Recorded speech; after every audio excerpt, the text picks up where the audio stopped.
لیکن فلاں اور فلاں شخص آپس میں لڑائی اور جھگڑا کر رہے تھے جس کی وجہ سے اس کی تعین ہٹا لی گئی،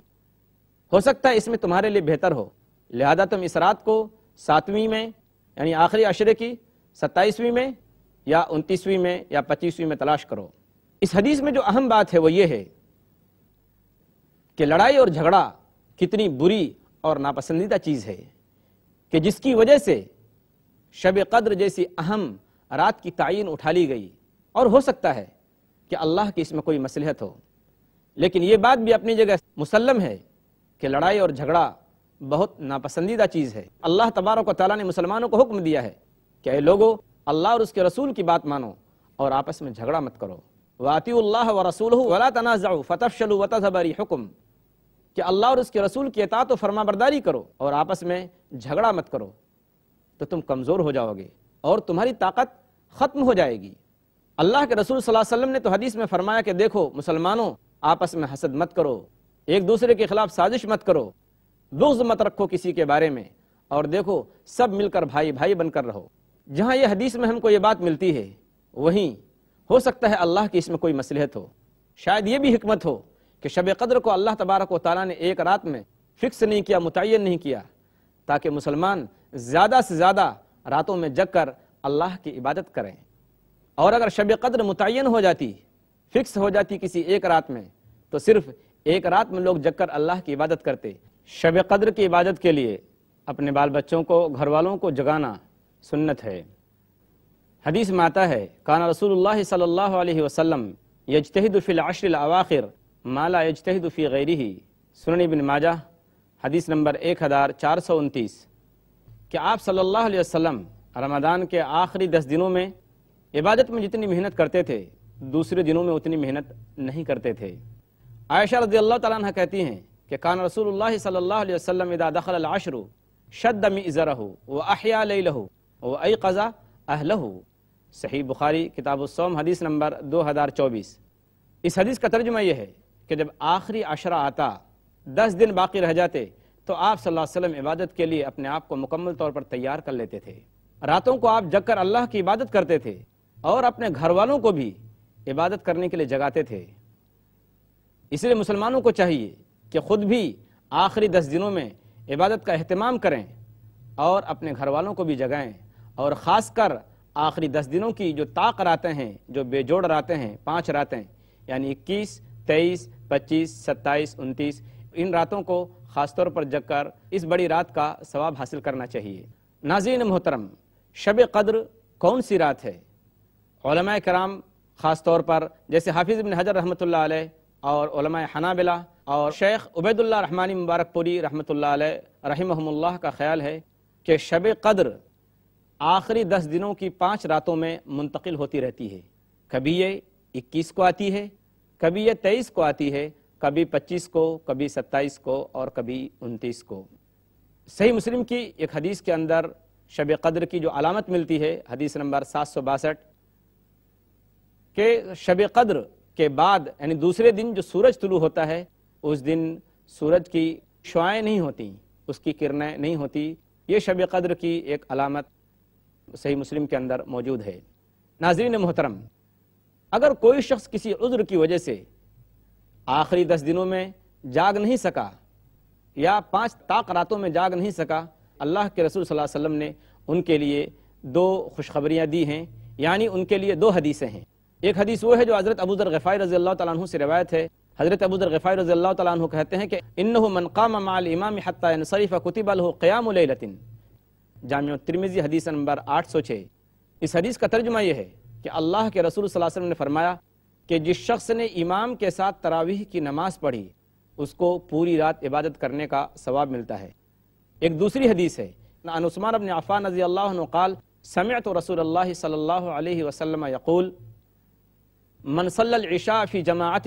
فکأنما صلی نصف اللیل ومن صلی الصبح فی جماعت فکأنما صلی اللیل کلہ، جس شخص نے عشاء کی نماز جماعت کے ساتھ پڑھی گویا کہ اس نے آدھی رات اللہ کی عبادت کی، آدھی رات جگ کر اس نے اللہ کی عبادت میں صرف کیا، اور جس شخص نے عشاء کی نماز جماعت کے ساتھ پڑھنے کے بعد فجر کی نماز بھی جماعت کے ساتھ پڑھی اس نے گویا پوری رات اللہ کی عبادت کی۔ ناظرین محترم، شب قدر کی جہاں اتنی فضیلتیں ہیں، آئیے ہم جائزہ لیتے ہیں اپنی شب قدر کا اور اس بڑی رات کا جس بڑی رات کی یہ فضیلت ہے۔ ناظرین محترم، شب قدر اللہ تبارک و تعالیٰ کی طرف سے مسلمانوں کے لیے ایک بہت بڑا انعام اور تحفہ ہے۔ اس کا تقاضا یہ ہے کہ اس رات کو اللہ کی عبادت کی جائے، قرآن پاک کی تلاوت کی جائے اور نفل نمازیں پڑھی جائیں اور ذکر و اذکار کیا جائے۔ اس رات کا تقاضا یہ ہے کہ دنیا و ما فیہا سے بے تعلق ہو کر اس رات کو اللہ کی عبادت کے لیے خاص کر دیا جائے۔ لیکن جب ہم اپنی شب بیداریوں کا جائزہ لیتے ہیں تو بڑی مایوسی ہوتی ہے۔ ہم اس رات کو بھی عام راتوں کی طرح سونے میں گزار دیتے ہیں، یا پھر مسجدوں میں یا مسجد کے باہر دائیں بائیں جو ہوٹلیں ہیں، جو دکانیں ہیں، ان میں بات کرتے ہوئے اور چائے پیتے ہوئے اپنا ٹائم پاس کرتے ہیں۔ فضول، فالتو اور بیہودہ باتوں میں اپنا قیمتی وقت صرف کرتے ہیں اور اس کے ساتھ ساتھ غیبت کر کے، چغلی کر کے اپنی آخرت خراب کرتے ہیں اور برباد کرتے ہیں۔ کچھ مسلمان تو ایسے ہیں جو اس رات میں ضرور جاگتے ہیں، اس رات کو مسجدوں میں گزارتے ہیں، لیکن وہ صرف مسجدوں میں اونگتے رہتے ہیں، نہ تو وہ قرآن پاک کی تلاوت کرتے ہیں، نہ نفل نمازیں پڑھتے ہیں اور نہ ذکر و اذکار کرتے ہیں اور نہ دعا و استغفار کرتے ہیں۔ وہ یہ سمجھتے ہیں کہ اس رات کو جاگ لینے سے ہی اس رات کی برکت حاصل ہو جائے گی اور بغیر کچھ کیے ان کے نام اعمال میں 1000 مہینوں کا ثواب لکھ دیا جائے گا، جبکہ صحیح حدیث کے مطابق اللہ کے رسول صلی اللہ علیہ وسلم نے فرمایا، عن ابی ہریرہ رضی اللہ عنہ قال قال رسول اللہ صلی اللہ علیہ وسلم رب صائم لیس له من صیامہ الا الجوع ورب قائم لیس له من قیامہ الا السحر۔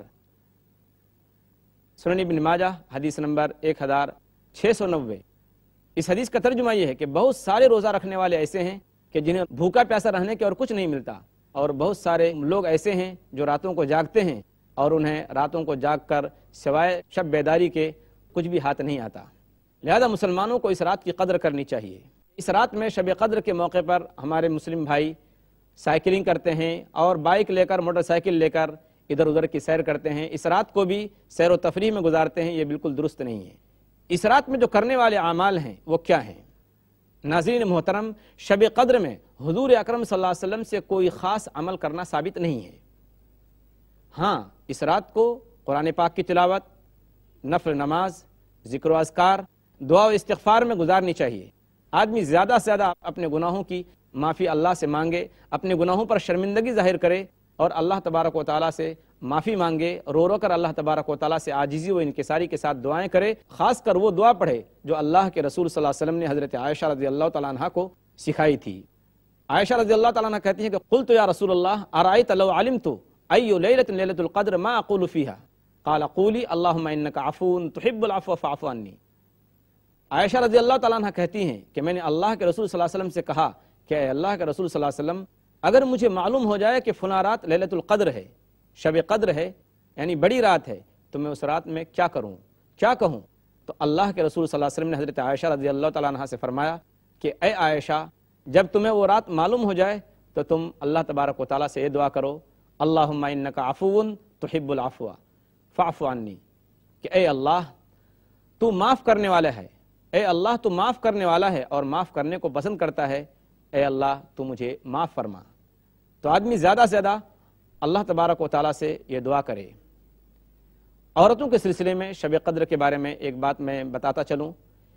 کہ اگر کسی عورت کو اس رات میں حیض آ جائے یا اس سے پہلے وہ حیض کی حالت میں ہو، تو حائضہ عورت جس کو ماہواری کا خون آیا ہے وہ اس رات میں کیا کر سکتی ہے، کون سی عبادت کر سکتی ہے؟ حائضہ عورت کے سلسلے میں جو بات ہے کہ وہ 4 چیزوں کے علاوہ ہر عبادت کر سکتی ہے: روزہ، نماز، بیت اللہ کا طواف اور مسجد میں اعتکاف۔ ان 4 چیزوں کے علاوہ حائضہ عورت